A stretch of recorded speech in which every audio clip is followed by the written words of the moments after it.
Welcome back to Montana. Today is going to be a little bit of a vlog. We went and did a thing. We sold the homestead. Well, technically it's contingent. It's not really sold until it's sold. So we put the house on the market and we got an offer within a week. And there's a couple of reasons for it. If you know and you watch the other videos, we weren't the happiest with the house. It would take a lot more work than what we were willing to work and money really to put in what we were willing to or able to. And even then it wouldn't be what exactly we wanted. The house itself is a solid house. There's nothing really wrong with it other than we just don't like it. And that's, you know, that's a good problem to have. And with the market being what it is, and as we prayed about it, we realized that now was the time to put it on the market and not wait another year. So there's a lot we do like about this place. We love the neighborhood. We love the property itself, the 10 acres, the pond, love the privacy. Our neighbors are great. Being so close to, I mean, it's not super close. It's about 10 minutes outside of town, but it's not in town. You know, it's going to be hard to say goodbye to those things, especially being able to find this amount and this type of property at the price we paid. Honestly, it's a little hard to say goodbye to that. But one thing is we basically came into this house with almost no money down, just a few thousand for some closing costs. We had a rural development loan. We're able to get in and not have to put down a lot of money and get a reasonable rate. If all goes through with this deal, we'll be able to walk away with plenty for a down payment on a new place. In fact, we were talking to a real estate agent yesterday, and she was telling us that we could have asked a lot more and we would have gotten it in this market. But I'm happy with where we're at. And it's really been God's blessing that we've been able to be here and enjoy this place, as many headaches as there were, and then walk away hopefully with something in our pocket, able to, you know, make a move and make an improvement. Neighbor's chicken signal. But I want to go over some of the things we did here and show you the update and the progress. And I think one of the best parts is the people who are buying the house are really excited for it. They have some kids in the area and they really want to turn this into a long-term family property for them. So the investment to them is worth it. And that just makes me happy. So one of the things I did, not really home improvement because this stuff's come with us, is I set up some steel targets. I got one here and then over there. This is about 10-12 yards from here where I do some pistol work. And it's a lot of fun having this steel target. I just put a coat of paint on it. I can see where I'm hitting. I've got audible feedback. If you've got the space to do this, definitely set one up. This is one thing I'm hoping, even if we don't have natural berms like this with these hills back here, where hopefully I'll be able to get a property where I can at least dig a berm, you know, rent a cat and dig a hole and get some stuff set up. The other one is back there on that hillside, and from the center of the driveway down here is about 100 yards, and that's been a whole lot of fun, being able to shoot from that far, and especially with iron sights, and get some practice in and see if I'm even hitting anything. My daughter loves shooting out here with her 22. We're gonna have to do that a couple more times. Another thing you might remember is this place being full of trash, and now it's not so much trash. It's materials that can be used for all sorts of projects we've used and tried to salvage. I'm gonna leave this stuff here for the new owner. I think we'll get some use out of it. This also was piles and piles of scrap, probably 4 or 5 times this amount. And I've put this up on Craigslist multiple times. People have come and gotten a lot of it. I'm pretty happy with that. And there weren't any complaints from the new owners when they looked at the property. I think at the very least they could use this for firewood and other stuff, so not worried about that. And worst case scenario, if I have to take it to the dump, I will. I don't think I'm gonna have to though. Although at the dump, pretty much know me and my name down there. I've been down there so much. We got most of the metal roof on. There's just these last couple strips for up here. I initially put this wall on over there, just some sheeting to cover that up. Put the shelves on that were in that basement. You remember this, all the buckets that were under there, cleared out them. Under here as well, trash. Got more roofing done up here. Tell you one thing though, we love Montana, but I don't think I'd fly the flag of any other state. I love Montana. It's home, at least in my heart, and it's been a dream to live here. And if we can continue to live in this state, we certainly will. But God might have something else for us, and you know, maybe it's going to take us going to the place we loved and wanted to be most, having a dream come true and getting a taste of that. But you know, God gives and takes away, but also, you know, we're not to hang on to this world. My home is not eternally Montana, it's heaven. So if I got to leave, I will, but I'm hoping we can stay, especially the way things are in the world. It's probably be a little bit easier to survive here in the coming decades. So with the shop, I put locks on the doors. I think it's locked. Yep. Put locks on the doors. And, you know, this isn't tough stuff, but put up the lighting from the other room and lighting over here. Put locks on this door. Didn't have them. So really didn't do much, but you can see starting to pack up and get ready to go. I have to get a bunch more bins. I don't know if I'm gonna keep this table. If we move close, I'll keep it, but otherwise I'm gonna try and sell it. Try and keep all my tools. Just gotta get some more bins. I love these Rubbermaid bins with the wheels. Makes it so easy to move stuff that's heavy.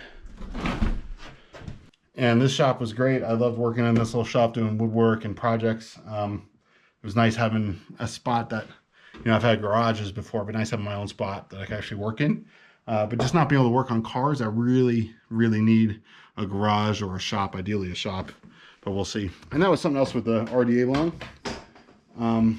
As fantastic as it is, and you know, if you're looking to buy a house and you don't have a lot of money, look into rural development loans. It's a good option. One of the caveats with those that you can't run your own business on the property. You know, I work from home and that's okay, but I couldn't use the property to make money. So I wouldn't be able to like build a shop and, you know, do mechanic work or, you know, even start my own business and run that from home. That just wouldn't work. So that's kind of one thing we're looking for. And that was the thing here too. You know, we had originally planned on building a shop, right about here. But again, with all the work and just not being happy with the house itself, would have been worth us for the investment.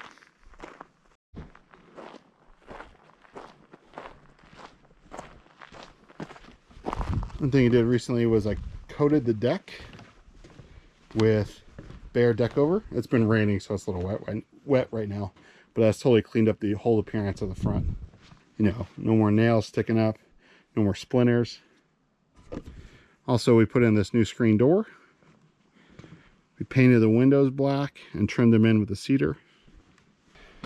I'll lock myself out, but maybe I'll try and roll in clips in another video. We painted these windows black, and I did the trim on the inside and also put the deck over on the inside. I'll probably roll in some photos too. Also, we had an insect problem and I sprayed for insects and got rid of them. Really kind of a bee wasp issue. We got this fire pit set up a little bit nicer than it was. Now the garden. Garden was a little bit of a fail. All the starter plants decided not to live. So you can see we painted the shed. It's the red shed now. It was a green before. And my wife tirelessly painted this at the OSB. The plywood just soaked up so much paint. She did. It had, like, I think it had green paint on it before. Did it even have paint? I'll roll it in, but she did like 3 coats, thick coats of white that got soaked in. And then she probably did another 2 or 3 coats of this brick color, which we love. It just fits in with the palette of the environment and it just looks nice. It really dresses up, especially because as you come up the driveway, it's one of the first things you see. Another thing, obviously, we had the chickens. Not sure what we're gonna do with the chickens yet. We might keep a couple. Really kind of depends on how far we go. Oh, here they come running. They're coming. Hey, Jasmine. Hey, sweetie. So these chickens have been great. The chicks have grown up, as you can see. Only lost one of them, thankfully. Right? Right? Hey, Fievel. Fievel's my favorite. I hope we can take the bunny. Also, I don't know if you can see down there, we had, hey, Fievel. We had some baby bunnies a little while ago. They're maybe 6 weeks And look at how big they are. And then we had 2 more little bunnies too. Where are they? They're probably in that box. Are they in that box, Mama? Are they in there? We got this organized a little bit. In fact, it's definitely shabby because it was kind of thrown together with the babies being born. But I think one thing we're going to do is make a little bit better of a closure for the bunnies because we have to separate them. And we'll probably do that in the next week or so. But we just cleaned up out here a bunch. Get these chickens good. Having all the eggs is fantastic. I always wanted to have chickens. I never want to, if possible, live without the chickens. I realized I left the trash can. I gotta go get the trash can. Put cheap doors on top for the egg boxes. Just did some cleanup in here, and that's really it. Nothing too major. But a little bit of cleanup, a little bit of work goes a long way. And then these apple trees, we pruned a little bit, but you can see they still need a ton of pruning. So many apples. These trees are such a good resource. It's kind of a shame that we weren't able to do more with them. But hopefully the next owner will, and they'll be able to appreciate it. So right here is where I met Kevin Costner, no joke. He's filming his show in the area, and he came up this driveway one night when I was taking out the trash. So that's the story. During the quarantine, I built this little scrap wood cedar box to handle all their packages, just to keep outsiders away. And I still keep it out here now for keeping the gate closed. Really like having a gate. I hope the new place has a gate. It's just not necessary to keep people out. I just like it. It looks nice. Feels like you're coming home. We have a black bear. It's been getting in everyone's trash lately, and this ratchet strap has actually kept him out pretty good. We caught him in the act the other night, and I came out here and scared him off. My neighbor has a tag, and he's gonna try and take him with the bow. Hey bud. So like I said, we started doing this garden, but you can see there's nothing there. We had some starter plants on the inside when it was cold, and they just failed. So I've got a tiller for sale if you want a tiller. It's used once. And then if you've seen the other videos, you know that there's a giant mountain of trash over here. I dealt with that. That's good to have out. So I have no idea what all is underneath the surface of this thing, and I'm a little nervous. A little nervous. The deck, my wife repainted the deck this nice white color. It looks so much cleaner and nicer.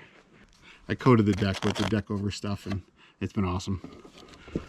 This is the non-textured one, and it just has a slight texture from the rollers, and it's great. It's been great so far. Hopefully to hold up for the new owner. And you can see out here I've got a collection of furniture I've got on Craigslist. Some drawers and shelves and stuff. I was just trying to make a couple bucks, but I'm probably take them to. Probably just gonna donate them tomorrow to Habitat and go from there. I'm just gonna roll in pictures of some other stuff we did. Cleaned up this office area, put in these nice faux wood blinds. I tried to get another match for the door during the quarantine, but Blind Saver was bought out by Lowe's. I don't make that kind of anymore. So I asked them, like, do you have anything close? And they said nothing, but I think it was just the sales guy that could have done that. We did all cedar trim in the porch, cedar trim and new carpet and new paint in the kids' rooms, in the new master, well, not the new master, the original master, new paint in the bathrooms, fixed some of the plumbing, new caulk, a million other little things. Kitchen we painted, the living room painted. My wife and I made some faux shiplap and put everything up, and we left this one wall undone, thinking we'd make it an accent color or stain it, and I think the new owners will do that. Plus we put the washer and dryer downstairs. Just a million little things. Just a million little things have added up on top of cleaning everything up. I'm definitely not sad to be leaving this place. It's more of a relief because it was a huge burden as far as all the things that I had to get done, and my budget, my ability, and my time. But I am glad to have lived here. I think we've learned a lot living here about what we like, what we don't like. We know we love having land. That's sort of my biggest concern, is going to a place that doesn't have land. You know, I'm definitely spoiled. It's a first world problem, but I think once you experience it, you'll get it. And, you know, a lot of people ask, why would you want land? Oh, go have some, and you'll see just what a blessing it is. I'm blessed to be able to work from home. Some of you know that I'm a pastor. I'm a Christian, but that's my first calling, is to pursue the Lord and his calling and the ministry that comes out of that. And we're hoping to be able to continue ministry here, but it also may be that our time here is up, and so we're praying and considering other options. And again, like I said before, I hope we can stay in Montana, but we could end up in a totally other part of the country, and it wouldn't be unlike the Lord to do that again in our lives, and that's fine. Like I said, I love Montana. Just if I can stay here, I would love to. I just it was hard to get out here, and to give it up easily is not something I'd want to do. But again, my call is the most important thing to me. I don't want to just live here. It'll be empty if it's not the Lord. It'll be pointless, and I don't want to move somewhere else just because there's cheaper housing and I can get a much nicer house for the same amount of money if I'm not doing what the Lord's called me to do. So that's my encouragement to you. Seek the Lord, seek what he has for you, especially now with everything that's going on. Maybe pray about putting your house up for sale. Maybe pray about moving somewhere else. Maybe pray about just staying and getting people to move by you. I don't know. There's so much going on in the world right now. So much is uncertain. But as a believer, I have the certainty of the Lord. I have a rock that I can stand on, even when I don't even know where I'm going to live in 2 months. I don't know if it's going to be in our area, in the state, in another state, what it's going to be like. But I know that God's got us, and he's going to take care of us. And that's all I can really ask for. No one is guaranteed tomorrow, right? But I'll save the rest of the preaching for Sunday. I hope you guys enjoyed the walk around and the time here. Obviously we have a lot going on with moving. Maybe I'll share some of the progress we have with the new place and how that goes. And I'm really hoping that as I get into a new place and I can maybe start a business flipping cars, which is kind of what I really want to do on the side, is just have that extra income, something to do. And also just be a service to people who kind of need an honest mechanic. I'm not a certified mechanic, I'm certified YouTube, so take that for what that is. But I'd love to be able to help people do their brakes and do simple stuff and even more advanced stuff. And plus, I want to build a race car. I want to be 40 next year. It's time to build a race car. Even my son knows that. And I want to help my kids build their cars. And it's just many people do it in the yard, but if I can get a shop, or at least a garage, that's kind of where I'm at. And I've seen a lot of people do some amazing things out of tiny 1-car garages, so I know I don't need one. It just if I can get one, it'd be nice. But point being, in saying all that, I'm hoping to be able to bring some more content videos of cars, and obviously with the move, and hopefully with the new homestead and wherever we're at. If you want more vlogs, let me know. But as always, guys, sincerely, may God bless you. Keep standing up for what's right, and I'll see you in the next one.